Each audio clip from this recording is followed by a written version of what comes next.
तो guys please हमारे इस एंटरटेनिंग चैनल को सब्सक्राइब करके बेल आइकन को प्रेस कर दीजिए ताकि हमारा लेटेस्ट वीडियो सबसे पहले आपके पास पहुंच जाए। तो चलो यार चालू करते हैं बिना टाइम वेस्ट किए। नमस्ते दोस्तों, आज हम ड्रग्स एक्टिंग ऑन किडनी यानी मेनली जो किडनी पे ड्रग्स एक्ट कर रहे हैं उनके बारे में जानने वाले हैं। डायरेक्टली टॉपिक पे जाने से पहले हम normal physiology of urine formation देखने जाएंगे। Nephron is structural and functional unit of kidney which is responsible for the formation of urine. Nephron has Bowman's capsule, proximal convoluted tubule, loop of Henle, distal convoluted tubule, and this is the collecting duct. Okay. So क्या होता है? 1 minute.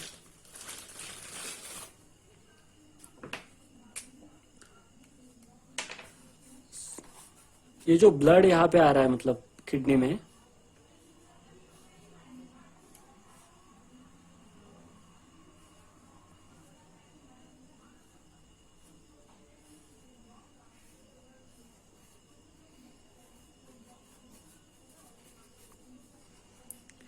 the blood coming to nephron from the afferent arteriole, this is the efferent arteriole, जो blood nephron में आ रहा है afferent arteriole के जरिए, it makes a tuft of capillaries called the glomerulus from which the blood is filtered through minute pores, and whatever the filter is made, it is the blood minus plasma proteins also with some lipids. Okay, whatever filtrate is made, it enters the lumen of the nephron, then it goes to PCD and the loop of Henle and DCD and various changes are made. मतलब बहुत सारे changes होते हैं जैसे कि reabsorption होता है. So most of the nephrons are cortical nephrons, मतलब ज़्यादा से ज़्यादा पार्ट नेफ्रॉन का जो है कॉर्टेक्स में रहता है, cortex, and this is the medulla. So cortico-medullary osmotic gradient is created by two mechanisms, that is counter current multiplier mechanism and counter current exchanger mechanism that we will see later.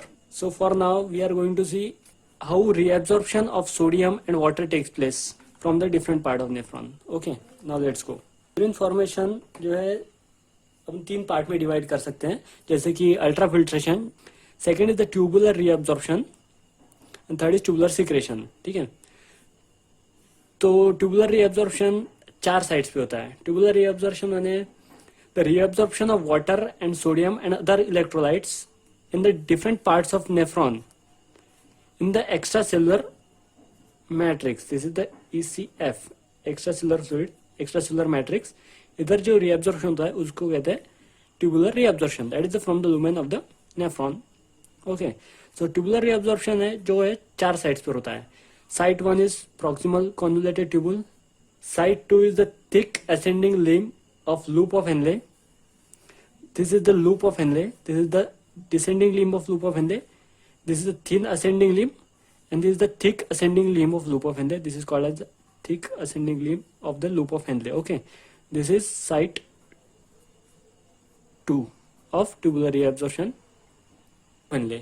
Third is the cortical diluting segment of the loop of Henle. This is the site 3. Okay, cortical diluting segment of loop of Henle. And site 4 is distal tubule and the collecting duct. This is the distal tubule and collecting duct. Okay, this is the site 4. Let us see how tubular reabsorption takes place. Okay, now let's see. Okay, tubular reabsorption takes place in at 4 sites. Okay, site 1, that is the, we will see about the proximal convoluted tubule. तो proximal convoluted tubule जो है, see here, I will describe both at the same time. ये जो है PCT proximal convoluted tubule, यहाँ पे जो है पहला साइट है ट्यूबुलर रीअब्जॉर्प्शन का. जो PCT में जो है 4 मैकेनिज्म होते हैं ट्यूबुलर रीअब्जॉर्प्शन के. So first is the electrogenic. What ever the sodium, water and other electrolyte जो एंटर हुए हैं, मतलब फिल्ट्रेट जो फॉर्म हुआ है वो जो नेफ्रॉन में गया है उधर से sodium, this is directly absorbed into the extracellular fluid, extracellular matrix, along with the suitable electrochemical gradient. मतलब कोई भी सुटेबल अगर electrochemical gradient extra cellular fluid में गया है तो उसके साथ जो है सोडियम भी चला जाता है. That is called the direct entry of sodium along with suitable electrochemical gradient. That is the electrogenic transfer. Electrogenic transfer of sodium along with suitable electrochemical gradient. Okay, अब जो है सेकेंड मैकेनिज्म, 4 मैकेनिज्म देखने वाले हैं site 1 पे. Second mechanism is transport of sodium and potassium coupled along with active transport of glucose, amino acid, organic anions, phosphate through specific symporter. समझ लीजिए, this is the PCT. Okay, let's see it as PCT. Okay, we are seeing over the proximal conjugative tubule site 1. Okay, ये mechanism पहला जो है electrogenic transfer. This is the extra cellular fluid. Electrogenic transport, अगर मतलब कोई भी electrochemical gradient अगर तैयार हुआ है तो उसके साथ साथ सोडियम की एंट्री भी हो जाती है. This is called electrogenic transfer. Okay, अब सेकेंड मैकेनिज्म क्या है? Active transport of sodium and potassium. ये सोडियम, ये potassium. Okay, sodium, this potassium. Second mechanism is transport of sodium and potassium coupled along with active transport of glucose, amino acids, phosphates and organic anions. Okay, through specific symporters. मतलब जो है symport के mechanism से ये जो है अगर glucose, amino acid, phosphate, organic acids का अगर एक्टिव ट्रांसपोर्ट होता है तो उनके साथ साथ जो है सोडियम और पोटेशियम का कपल्ड ट्रांसपोर्ट होता है. Now let's see about third mechanism, that is sodium hydrogen antiporter. Third mechanism at site 1. Okay, sodium hydrogen एंटीपोर्टर.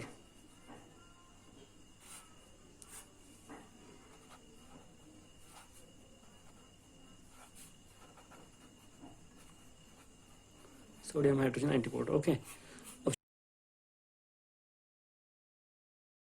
So this is the, मतलब ये जो है ये का पीसीटी का सेल है. Okay, this is the tubular cell of proximal conjugated tubule. This is the lumen, this is the tubular lumen and this is the extra cellular fluid. On the luminal side it has the sodium hydrogen antiporter. Okay, मतलब ये sodium hydrogen एंटीपोर्टर है, लुमिनल side पे है.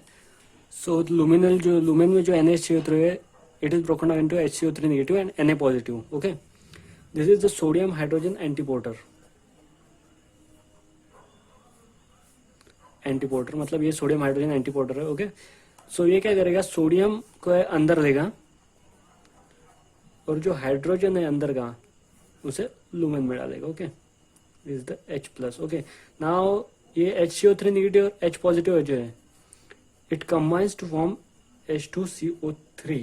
और ये जो H2CO3 है, it is again broken down into H2O plus CO2 with the help of enzyme carbonic anhydrase type 4. Okay, अब ये H2O plus CO2 जो है, it is absorbed into the tubular cell. Okay, H2O plus CO2 ये फिर से combine होता है H2CO3 में with the help of enzyme carbonic anhydrase type 2. Okay, this reaction is reversible. ये भी जो है रिवर्सिबल है. ओके, तो H2CO3 जो फॉर्म हुआ, it is broke down into H plus plus HCO3 minus. अब जो एक्स्ट्रा सेलुलर फ्लूइड के साइड में जो है अनदर पंप रहता है which is called as the, ये जो पंप है, this is the sodium bicarbonate pump. Okay, sodium bicarbonate symporter रहता है। ओके, सिम्पोर्टर मतलब ये सोडियम और बाइकार्बोनेट को बाहर मतलब ECF में डालता है। सो दिस सोडियम इधर आके फिर इधर आ जाता sodium. Okay, and this bicarbonate also comes here HCO3 negative. Okay, हो गया।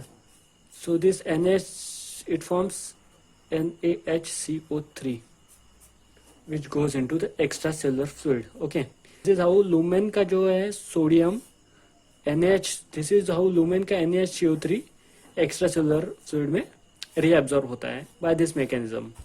This is called as the sodium hydrogen antiport. Mechanism first, there is the electrogenic transfer. Second mechanism is the transfer of sodium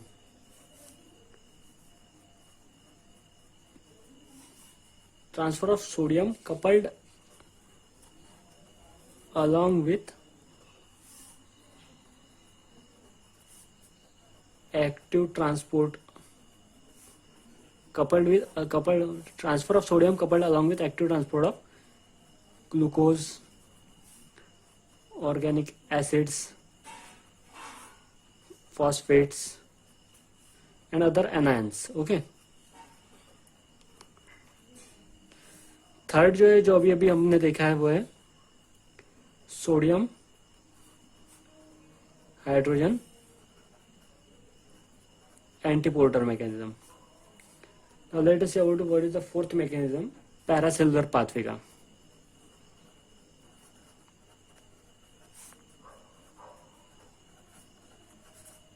सो दोस्तों, पैरासेलुलर pathway में basically क्या होता है, जो largely जो bicarbonates है, फॉस्फेट्स है और अदर जो बड़े बड़े एनायंस है,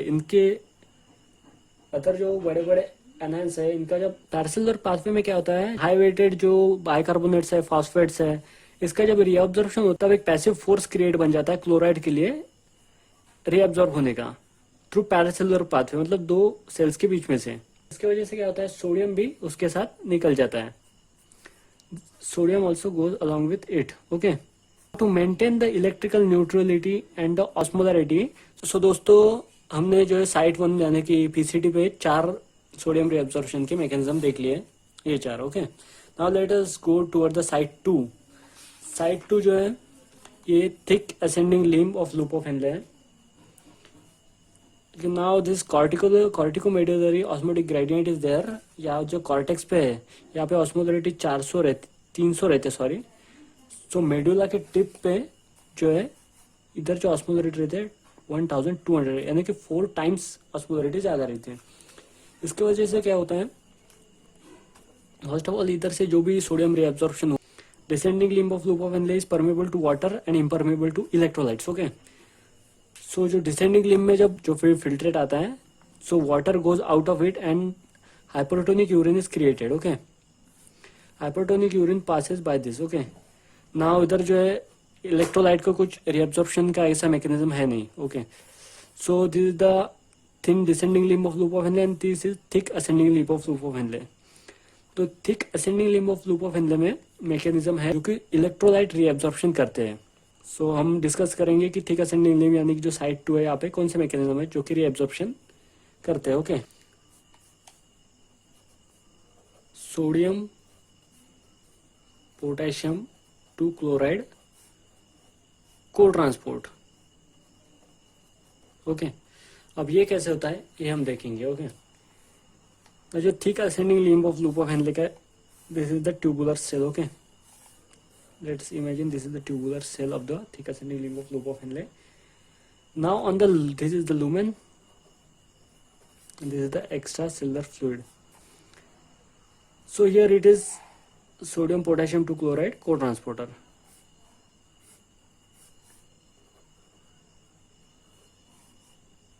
ये जो है इधर आ गया sodium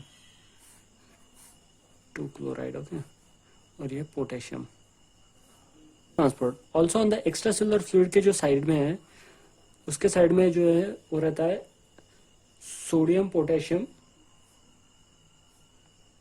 एंटीपोर्टर।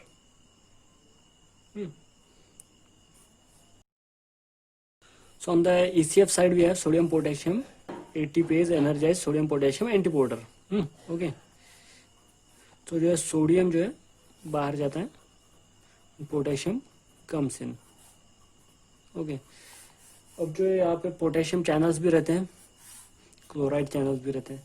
So whatever the sodium two chloride and potassium comes in, मतलब जो भी सोडियम आता है अंदर, ये जो सोडियम पोटेशियम एटीपेस एंटीपोर्टर के माध्यम से ECF में चला जाता है. ये जो पोटेशियम है अंदर के साइड आ जाता है. Also this chloride comes in, this comes in. Okay. इधर जो है chloride transporter, this is the chloride transport, chloride channels. इसकी वजह से जो क्लोराइड है वो ECF में चला जाता है, Cl negative. Okay. And whatever the potassium is there, इसके भी चैनल्स रहते हैं. This electrical neutrality of potassium is maintained. Okay. इधर भी जो है it is maintained. Potassium, this is the potassium channels. So इसके वजह से क्या होता है, most of the chloride ions get absorb into the ECF. So positive transluminal potential difference is created.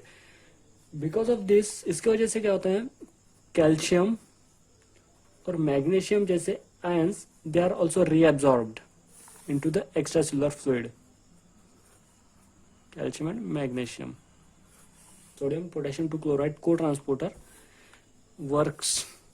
Sodium potassium to chloride can be inhibited by furosemide. Okay, that we will learn after. So side 2 में हमने देखा है sodium potassium two chloride को transport. इसके बाद ये जो ट्रांसलुमिनल positive potential difference जो क्रिएट हुआ है उसकी वजह से कैल्शियम और मैग्नीशियम का भी रीअब्जॉर्प्शन होता है. That is called as the passive reabsorption of calcium and magnesium due to positive luminal potential difference. Okay, that is. और थर्ड जो है वो है sodium chloride सिम्पोर्टर.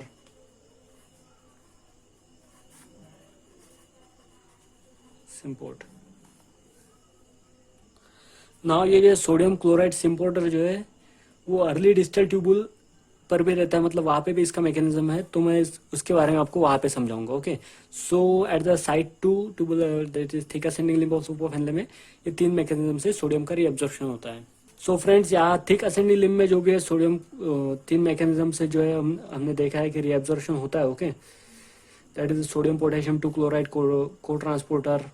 That is again the passive reabsorption of calcium and magnesium and again by sodium chloride symporter. तो इसकी वजह से क्या होता है, मोस्ट ऑफ द इलेक्ट्रोलाइट्स जो है रीअब्जॉर्ब हो गए. इसकी वजह से जो यूरिन जो है हाइपोटोनिक बन जाती है. Hypotonic urine is created. Okay. Now it passes into the further part of the nephron. Now friend, third side के बारे में पढ़ते हैं. Side 3 that is the side 3 is the cortical diluting segment of loop of Henle. Okay. Loop of Henle, ये जो ascending limb of loop of Henle है, it is impermeable to water. Okay. But यहाँ पे जो absorption हुआ है electrolytes का, वैसे यहाँ पे भी एब्जॉर्प्शन, मतलब यहाँ पे भी एब्जॉर्प्शन होता है इलेक्ट्रोलाइट का थ्रू सोडियम क्लोराइड सिम्पोर्टर. मैंने जैसे कि आपको पहले ही कहा था. सो यहाँ पे रहता है सोडियम क्लोराइड सिम्पोर्टर. तो इसके बारे में मैं आपको बताऊंगा. ओके. तो समझ लो, this is the tubular cell of the cortical diluting segment of loop of Henle. This is the lumen and this is the extracellular fluid, मतलब जहाँ पे reabsorption होना है. So sodium chloride सिम्पोर्टर जो है, जो लुमेन में जो सोडियम है और जो क्लोराइड है, इसका through sodium chloride symporter it is absorb into the tubular cell. Okay. Sodium and this is the chloride negative. Okay. So luminal side में सोडियम क्लोराइड सिम्पोर्टर रहता है और जो एक्स्ट्रा सेलुलर फ्लूइड के साइड में जो है ये sodium potassium ATPase energized sodium potassium antiporter रहता है. This is the sodium potassium ATPase. Okay. So what are the antiporter है, मतलब पोटेशियम जो है बाहर का वो अंदर आ रहा है और अंदर का जो सोडियम है वो बाहर जाता है. ओके. और यहाँ पे जो है क्लोराइड चैनल्स रहते हैं Cl को बाहर निकालने के लिए। और to maintain the electrical neutrality potassium channels भी रहते हैं। ओके, तो साइड 3 पे जो है कैल्शियम का एक्टिव रीअब्जॉर्प्शन होता है by sodium calcium exchanger mechanism which is regulated by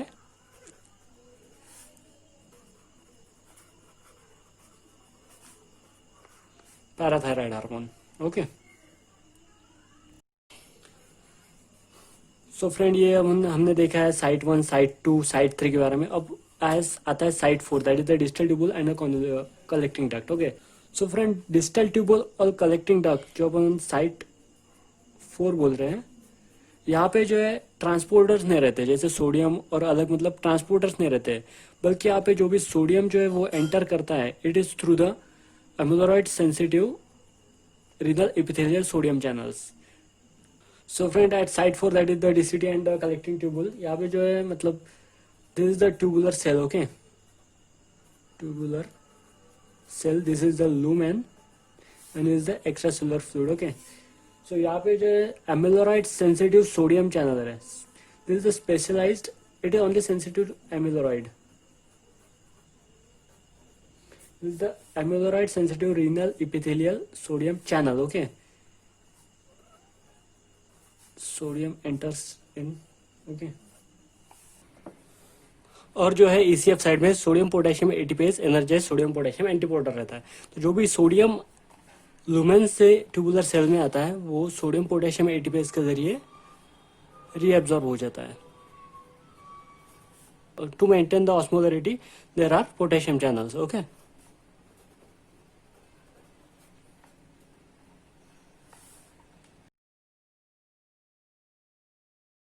the diuretics acting on this mechanism are called as potassium sparing diuretics that we will see later.